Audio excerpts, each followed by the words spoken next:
Hola, ¿qué tal? ¿Cómo están?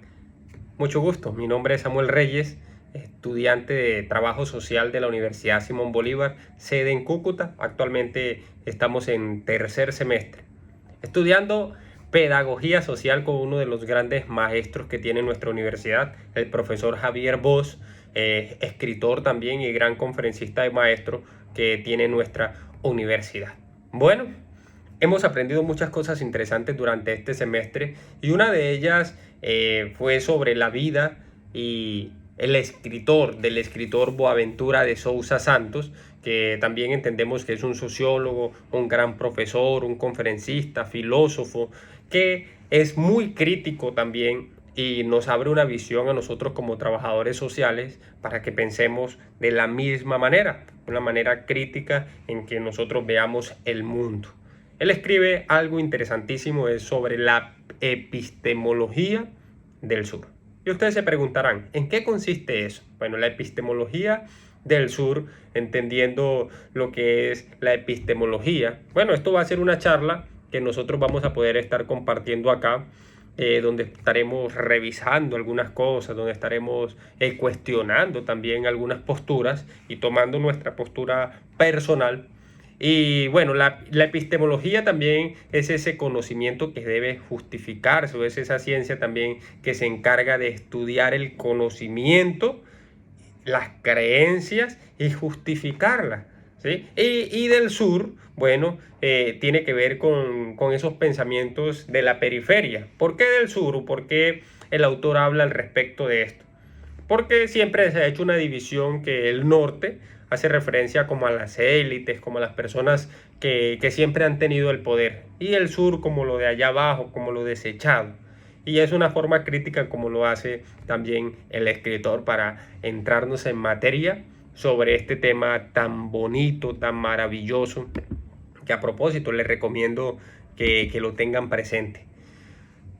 ¿Cómo explicar nosotros la epistemología del sur? Entendiendo que es una corriente de pensamiento que busca cuestionar los paradigmas o los términos que han dominado el conocimiento y el poder y han sido impuestos por el pensamiento oriental.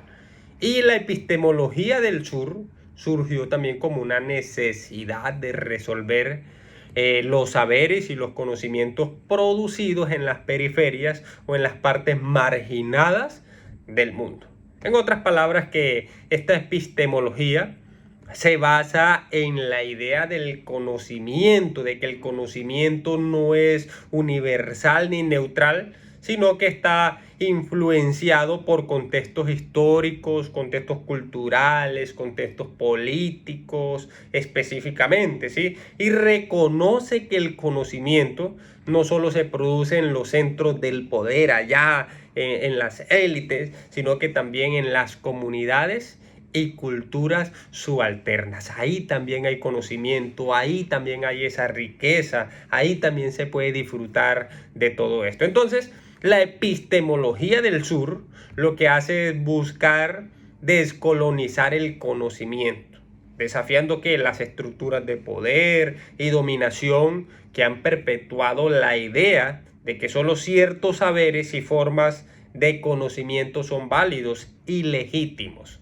Propone también el escritor la apertura hacia otras formas de conocimiento, como lo mencionamos anteriormente o como nuestro profesor nos ha venido enfatizando también sobre esos conocimientos o saberes ancestrales, los conocimientos locales o comunitarios, ¿sí? Esos saberes populares que buscan también promover la interculturalidad y el diálogo entre diferentes formas de conocimiento, ¿sí? Reconociendo también la diversidad y busca construir un conocimiento más inclusivo, que no solamente sean algunas personas las que manejen este tipo de pensamientos o que sean los únicos que tengan el conocimiento y que la palabra de ella es la que valga, sino que de todos los lugares tener ese diverso pensamiento de diferentes cosas y que sea inclusivo, que escuchemos nosotros al negro, que escuchemos al blanco, que escuchemos al indígena, que escuchemos al campesino, que también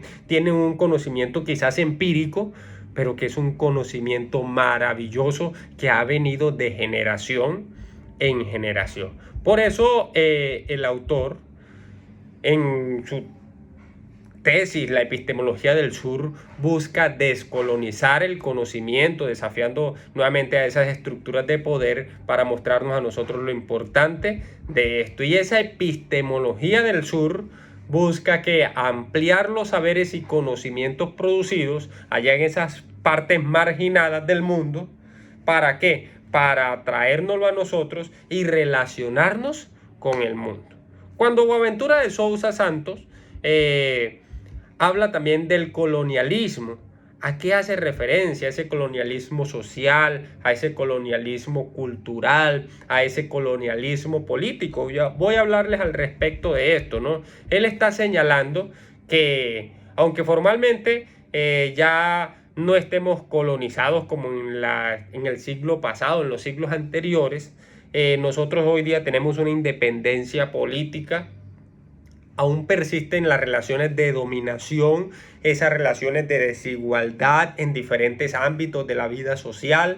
El colonialismo no solamente se ha limitado únicamente a la ocupación de un territorio, de invadirlos ahí o tener ese control, sino ese control político, sino que también implica hoy día la imposición de una cultura, o una forma de vida, una visión del mundo por parte del colonizador, ¿sí?, sobre el colonizado. Entendemos esta relación de poder y dominación se mantienen incluso después de la independencia. Hoy día esta relación, como les mencionaba ahorita, de dominado y dominador está muy presente. Recuerdan que también hay otro escritor que es muy crítico en cuanto a este tema, que es Paulo Freire, que habla de el dominado y el dominador, y que en la pedagogía hoy día todavía se tiene esa forma, ¿sí?, que se usa opresor, oprimido, que la persona que tiene el poder, que tiene la autoridad, domina para estar por encima del dominado. Y eso no es lo que apunta Boaventura de Sousa con lo que está hablando de este tema tan maravilloso de la epistemología del sur, sino que él lo que quiere abrirnos a nosotros el pensamiento para que ya nosotros podamos tener esa libertad de decidir y de pensar. Entonces les decía que la colonización tiene que ver también con esa idea de que ya muchas personas están siendo obligados a pensar de una manera o a inculcarle una cultura, y eso se ha hecho hoy día también, ¿sí? El colonialismo social persiste hoy día, o se refiere a esa forma de discriminar, esa forma de excluir que persiste hoy día en nuestra sociedad, como la marginación de ciertos grupos étnicos. Hoy día eso todavía se vive, está vigente en América Latina, está vigente en los países desarrollados y subdesarrollados, ¿sí? Se marginan los grupos étnicos, se marginan a los grupos raciales por ser de color negro, por ser blanco, por ser, bueno, ese tipo de cosas, los afrocolombianos, las culturas, ¿sí?, la negación de los mismos derechos, ¿sí?, y la perpetuación hoy día de los estereotipos, y hay perjuicios. Todo eso tiene que ver con este colonialismo social. El colonialismo cultural también persiste hoy día cuando se hace referencia a la imposición de una cultura dominante sobre una cultura local. Esto es muy común con los grupos indígenas, ¿sí?, donde se ha negado o se ha desvalorizado los saberes de ellos, los conocimientos propios que han venido de generación en generación en estas comunidades, y han querido también colonizarlos, han querido invadirlos y obligarles a que piensen de la manera que ellos lo piensan o a la manera que ellos lo dicen. Y el colonialismo político se refiere a esa persistencia de la estructura del poder, dominación que perpetúa la desigualdad y la exclusión en esos países colonizados. El pensamiento abismal también lo menciona el escritor Boaventura de Sousa. ¿Qué es el pensamiento abismal?, estarán preguntando ustedes, ¿no? Bueno, el pensamiento abismal se basa en la idea de que existe un abismo epistemológico entre el conocimiento producido en los centros de poder y el conocimiento producido en las periferias y marginaciones o las partes más marginadas del mundo, ¿sí? De esta forma, esta forma de pensamiento establece también la jerarquía entre los saberes de los conocimientos, donde se considera un conocimiento producido en los centros de poder, en las grandes universidades, allá donde se cree que el poder es superior y más valioso que los conocimientos producidos en las periferias, ¿sí? En las partes del sur, en la parte del campo, en la parte agraria y todo eso, ¿no? Esta división y jerarquización del conocimiento tiene sus consecuencias en la forma en que se construye y se legitima el conocimiento. El pensamiento abismal tiende a individualizar, a desvalorizar los saberes y conocimientos producidos nuevamente allá en las periferias, perpetuando así las desigualdades y las relaciones de poder que hoy día están vigentes. Y Boaventura de Sousa Santos propone superar este pensamiento abismal a través de la epistemología del sur, donde se busca reconocer los saberes, los conocimientos producidos allá en la parte de la interculturalidad y el diálogo de diferentes perspectivas. Sí, él lo que busca construir es un conocimiento más inclusivo, un conocimiento más diverso, que reconozca la pluralidad de las formas de entender y relacionarse con el mundo. A eso le apunta él. Es decir, en otras palabras, que se tenga también en cuenta el pensamiento, que se tenga también en cuenta la cultura, los conocimientos que han adquirido las personas por los años. Por ejemplo, ese conocimiento ancestral que manejan en la parte indígena, eso es un conocimiento, una riqueza, una sabiduría, que hoy día quienes manejan la industria de la medicina, ellos dicen que el único conocimiento, podríamos decirlo así, válido, es el de ellos, porque tienen estudios, porque tienen títulos, ¿sí? Pero ese conocimiento ancestral no se puede echar atrás, es un conocimiento que ha venido de generación en generación, donde se usa la naturaleza, donde se usan las plantas para curar, para beneficiar a las personas, para beneficiar al enfermo, y que era de manera gratuita, ¿sí? Se hacía para ayudar a las personas. Hoy día las industrias farmacológicas o los que tienen el control de los fármacos, lo que hacen es, en esta época también de consumismo, vender un producto para crear una necesidad, hacerle creer a la persona que ese producto sí lo va a sanar, y lo que hace es dañarle otros organismos y volverlos dependientes de la industria, de los fármacos, de las drogas y todo eso. Por eso es esta situación donde no hay un interés en la persona, sino un interés económico. Y esa es la crítica que hace el escritor también con respecto a esto, ¿no? Que no se nos imponga un pensamiento, sino que podamos tener también esa capacidad de pensar por nosotros mismos y enriquecernos aceptando también otro tipo de conocimiento. Pero también hay nuevas formas de fascismo, como se vivió en el tiempo antiguo o en los siglos anteriores. También Boaventura de Sousa habla al respecto de este fascismo. ¿Y qué dice él? Lo describe esta nueva forma de fascismo como una manifestación contemporánea del autoritarismo y la intolerancia, que se caracteriza por su adaptación a los contextos políticos y social en la actualidad, ¿sí? Esa nueva forma de fascismo se basa en la manipulación de las emociones y de los miedos de la población. Utilizan discursos populistas para generar un sentimiento de temor y descontento en las personas, y así poder movilizar grandes masas, grandes grupos, que ellos los consideran también como los enemigos. Y el escritor lo que hace es señalar esas nuevas formas de fascismo que se caracterizan por la capacidad de adaptación a los avances tecnológicos y las redes sociales. Utilizan las plataformas digitales para difundir un mensaje y movilizar a sus seguidores, aprovechando, ¿sí?, la viralidad y la rapidez de la información en línea. Además, utilizan técnicas de desinformación y propaganda para manipular la opinión pública y generar la polarización. ¿Qué es lo que dice el escritor? Que estas formas de fascismo se presentan como defensores de la democracia y de la libertad, pero que en realidad buscan socavar, buscan debilitar las instituciones democráticas, utilizan estrategias también para deslegitimar a los medios de comunicación, a los partidos políticos, a otros actores, con el propósito de consolidar su poder y establecer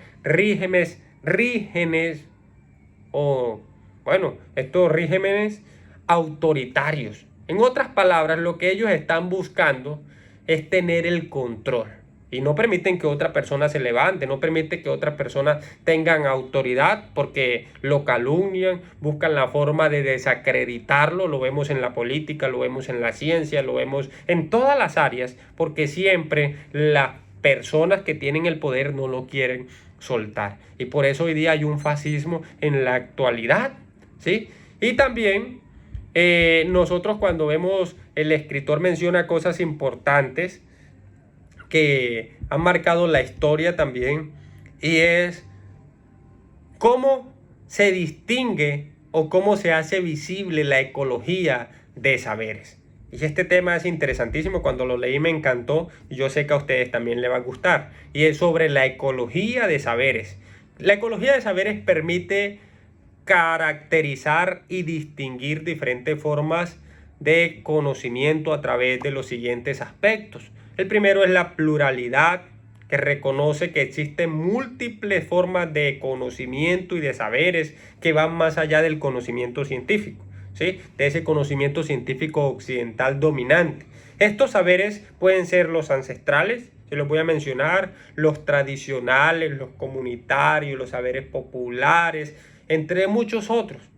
El segundo es el contexto, ¿sí? Que reconoce que el conocimiento y los saberes están influenciados en el contexto social, cultural, político, económico, en donde se producen. Cada forma de conocimiento tiene su propia historia. Oiga bien esto, tiene su lenguaje, los valores, las prácticas asociadas a eso, ¿sí? Tercero, la complementariedad. Reconoce que los diferentes saberes y formas de conocimiento pueden complementarse entre sí, ¿sí? Es esa complementariedad que hay entre ellos, ¿sí? Aportando perspectivas y enfoques diferentes para abordar una problemática, para abordar un desafío y de esa manera poder brindar una solución. Y esa es la idea de la ecología de saberes, recoger todos esos saberes y que sean útiles para la sociedad, donde ellos mismos se complementen, donde esa riqueza, donde todos esos conocimientos sean válidos en un solo contexto. Sí, y por último también se menciona el diálogo y la reciprocidad, ¿sí? La ecología de saberes promueve el diálogo y también que sea algo recíproco en los diferentes saberes y formas de conocimiento. Es decir, tú me enseñas y yo te enseño. Yo agarro cosas positivas tuyas y tú agarrarás las cosas positivas mías. Y de esa manera nos vamos colaborando y vamos aprendiendo al respecto de todo esto. Entonces, lo maravilloso aquí es que ya podemos ir concluyendo que Boaventura de Sousa, él hace este escrito, este comentario sobre la epistemología del sur, porque él también enfatiza en lo que anteriormente venimos hablando de la ecología de saberes, donde él busca reconocer y valorar la diversidad de los saberes, de esos conocimientos que existen en el mundo, y más allá del conocimiento científico occidental dominante, empieza a buscar esos conocimientos ancestrales, esos conocimientos campesinos, esos conocimientos antropológicos que han venido de generación en generación. La ecología de saberes también entendemos que no es universal ni neutral, pero sí está influenciando en diferentes contextos desde la perspectiva histórica, cultural, político, como se lo mencionaba ahorita, y que reconoce que el conocimiento no solo se produce en los centros de poder, sino que también en todas las comunidades se está produciendo conocimiento. Y para hacer posible la epistemología del sur, Sousa Santos propone los siguientes pasos y se los voy a mencionar de una manera rápida. Primero es reconocer la diversidad de saberes. Segundo es promover el diálogo intercultural, ¿sí? El tercero es descolonizar el conocimiento. El cuarto es construir un conocimiento más inclusivo, donde, como se lo mencionaba ahorita, donde se valoren todas las demás cosas y se relacionen entre todos y que esto sea para ayudar a la sociedad. En eso consiste esta situación de lo que menciona el escritor Boaventura de Sousa con respecto a la epistemología del sur.